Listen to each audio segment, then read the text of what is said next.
నమస్తే friends, air plus ఛానల్కి స్వాగతం. రవికిషోర్ మాన్కర్ మీతో. మీరందరూ హెల్తీగా ఉండాలని కోరుకుంటూ టీఎస్ టెట్ 2024 ప్రిపరేషన్ అందరూ కూడా చేసి ఉండొచ్చు. అయితే ఇప్పటివరకు చేసిన దానికి ఒకసారి మీరు రివైజ్ చేసుకున్నట్లయితే ఇది మీకు ఉపయోగపడుతుంది. దానిలో భాగంగానే social studies PYQs quick revision part 6 అయితే మీ ముందుకు తీసుకున్నాను. దీంట్లో కొన్ని క్వశ్చన్లు ఎగ్జామ్లో అడిగబోయేటువంటి వాటిల్లో వచ్చేటువంటి ఆస్కారం ఉన్న ప్రశ్నలు అయితే ఈరోజు మీ ముందుకు తీసుకోవడం జరిగింది. ఇవి ఇంతకుముందు అడిగినటువంటి ప్రశ్న పత్రాలు అటువంటి కొన్ని ప్రశ్నలు. మరి ఇప్పటిదాకా లైక్ చేయండి, షేర్ చేయండి. మరిన్ని ఇటువంటి వీడియోస్ కోసం ఛానల్ని సబ్స్క్రైబ్ చేసుకొని పక్కన ఉన్న గంట సింబల్లోకి ఆల్ అని సెలెక్ట్ చేసుకున్నట్లయితే నేను చేసే ప్రతిదీ కూడా మీకు మొదటగా నోటిఫికేషన్ రూపంలో అయితే వస్తుందండి. మరి మీకు పీడిఎఫ్ కావాల్సినట్లయితే ఒకసారి మరి కామెంట్ చేయండి. సరే సార్ మాకు పీడిఎఫ్ కావాలని చేసినట్లయితే మీకు పీడిఎఫ్ అయినటువంటిది కూడా పోస్ట్ చేయడం జరుగుతుంది. మరి ఇవాళ మొదటి ప్రశ్న కూడా చూసేద్దాం. మొదటి ప్రశ్న చూడండి. భూమి లోపలికి వెళ్ళే కొలది రాతి సాంద్రత సమాధానం పెరుగుతుంది. రెండవ ప్రశ్న, భారతదేశంలో ప్రైవేట్ రంగం కింద ఉన్నటువంటి పురాతన ఇనుము మరియు ఉక్కు పరిశ్రమ ఏది? సమాధానం Tata iron and steel company. మూడవ ప్రశ్న, 2011 భారతదేశపు జనాభా లెక్కల ప్రకారం తెలంగాణలోని ఏ పూర్వ జిల్లాల్లో సగటు స్త్రీ జనాభా సగటు పురుషుల జనాభా కంటే ఎక్కువ? సమాధానం ఆదిలాబాద్, నిజామాబాద్, కరీంనగర్ మరియు ఖమ్మం. నాలుగవ ప్రశ్న, చక్రవర్తికి సంపూర్ణ హక్కులు ఉన్నాయనే నమ్మకానికి వ్యతిరేకంగా జాన్ లాకే ఏ పుస్తకాన్ని రాశారు? సమాధానం టు బ్రిటిష్ ఆఫ్ గవర్నమెంట్. ఐదవ ప్రశ్న చూడండి. 29 దేశాలు ప్రాతినిధ్యం వహించిన మొదటి ఆఫ్రో ఆసియన్ సమావేశం? సమాధానం బాండుంగ్ సమావేశం. ఆరవ ప్రశ్న, పరివ్రాజకులు అంటే? సమాధానం ఆత్మ యొక్క విముక్తి. ఏడవ ప్రశ్న, జ్యోతిబా ఫులే ప్రారంభించిన సత్యశోధక్ సమాజం యొక్క లక్ష్యం?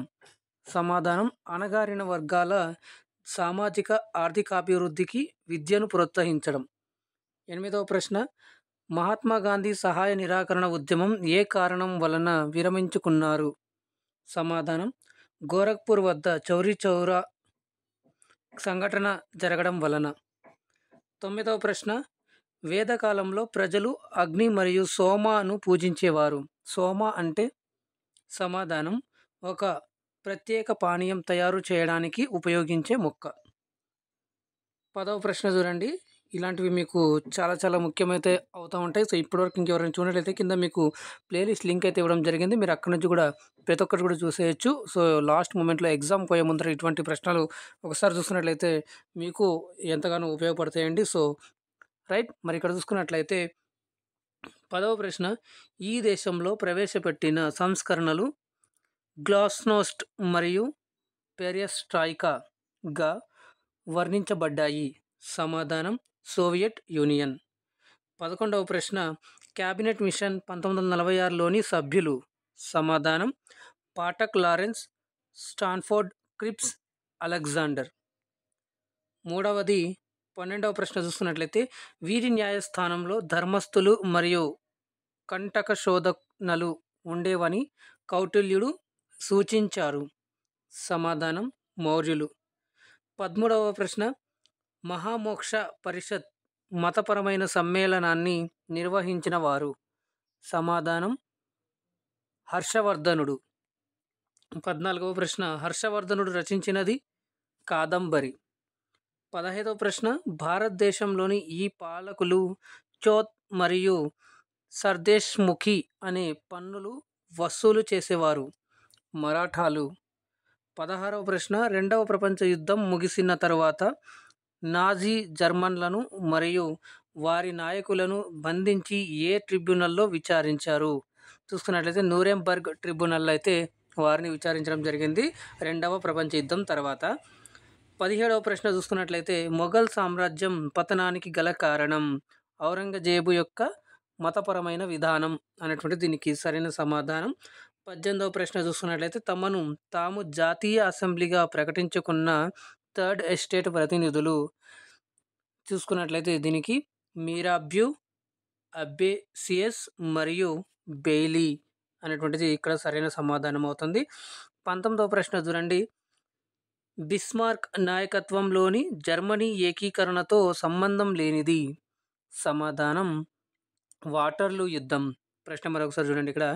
బిస్మార్క్ నాయకత్వంలోని జర్మనీ ఏకీకరణతో సంబంధం లేనిది. సమాధానం వాటర్లూ యుద్ధం అనేటువంటిది ఇక్కడ సరైనది. 20వ ప్రశ్న చూసుకున్నట్లయితే భారతదేశంలో ప్రత్యక్ష పన్ను కానిది. దీనికి సరైన సమాధానం వస్తువులు మరియు సేవా పన్ను అనేటువంటిది ఇక్కడ సరైన సమాధానం. 21వ ప్రశ్న చూసుకున్నట్లయితే ఐక్యరాజ్య సమితి భద్రతా మండలిలో శాశ్వత సభ్యులు కాని వారిలో 5గురు ఏ దేశాలకు చెందినవారు? సమాధానం ఆఫ్రో ఆసియా దేశాలు. ప్రశ్న మరొకసారి, ఇది ఎందుకంటే మరి యుఎన్ అసెంబ్లీకి సంబంధించినట్టు కాబట్టి ఇది వచ్చే ఆస్కారం ఉంటుంది కాబట్టి చూసినట్లయితే ఐక్యరాజ్య సమితి భద్రతా మండలిలో శాశ్వత సభ్యులు కాని వారిలో 5గురు ఏ దేశాలకు చెందినవారు? సమాధానం ఆఫ్రో ఆసియా దేశాలు. 22వ ప్రశ్న చూసినట్లయితే భారతదేశం ఏ సంస్థలో సభ్య దేశం కాదు? G7 మనకందరికి తెలిసిన విషయాలే కదా. G7, G20 అనేటువంటి ఇలా ఉన్నాయి కాబట్టి సో మరి దీనికి సంబంధించి G7లో మాత్రం మన దేశం సభ్య దేశంగా అయితే కాదు, G20లో అయితే ఉందండి. రైట్. మరి నెక్స్ట్ 23వ ప్రశ్న చూసినట్లయితే వై ఉత్పత్తికి GST రేటు 28%, వై గరిష్ట రీటైల్ ధర 6,400 రూపాయలు. అప్పుడు ఆ వస్తువుపై పన్నుగా చెల్లించాల్సిన పన్ను మొత్తం? సమాధానం 1400. దీనికి ఒకసారి చూసినట్లయితే వై ఉత్పత్తికి GST రేటు 28%, వై గరిష్ట రీటైల్ ధర 6,400 రూపాయలు. అప్పుడు ఆ వస్తువుపై పన్నుగా చెల్లించాల్సిన పన్ను మొత్తం ఎంత చూసుకున్నట్లయితే 1400 అండి. మళ్ళీ నెక్స్ట్ ఇక్కడ 24వ ప్రశ్న చూడండి. భారతదేశంలో వీటిపై విధించే పన్ను వాణిజ్య అవరోధానికి ఉదాహరణ? సమాధానం దిగుమతులపై పన్ను. 25వ ప్రశ్న అంత్య వస్తువులు అనగా విక్రయించాల్సిన వస్తువులను ఇంకా ఉత్పత్తి చేయడంలో ఉపయోగించని వస్తువులు. మరి ప్రశ్న మరొకసారి చూడండి. అంత్య వస్తువులు అనగా విక్రయించాల్సిన వస్తువులను ఇంకా ఉత్పత్తి చేయడంలో ఉపయోగించని వస్తువులు. మరి మీకు హెల్ప్ అయినట్లయితే కనుక లైక్ చేయండి, షేర్ చేయండి చాలామందికి. అలాగే కొత్తగా చూస్తున్నట్లయితే సబ్స్క్రైబ్ని చేసుకొని పక్కన గంట సింబల్కి ఆల్ అని సెలెక్ట్ చేసుకొని అప్పుడు నేను చేసే ప్రతి వీడియో కూడా మీకు మొదటగా నోటిఫికేషన్ రూపంలో అయితే వస్తుందండి. మరి ఇప్పటిదాకా మీరు కొంత జ్ఞానాన్ని కూడా అర్జించారనుకున్నా అందరికీ కూడా మరి మీరు నన్ను టెలిగ్రామ్, ఫేస్బుక్లో ఫాలో అవ్వచ్చు. దానికి సంబంధించిన లింక్స్ కింద డిస్క్రిప్షన్ బాక్స్లో అయితే ఇచ్చానండి. అందరికైతే పేరునైతే మరొకసారి ధన్యవాదాలండి. Move for with positive vibrations అండి. మీరు జాగ్రత్త ఉండండి, సురక్షితంగా ఉండండి. మీ ఎగ్జామ్కి ఆల్ ది బెస్ట్ అండి. మళ్ళీ కలుద్దాం నెక్స్ట్ క్లాస్లో. అందాక ధన్యవాదాలు. జై హింద్.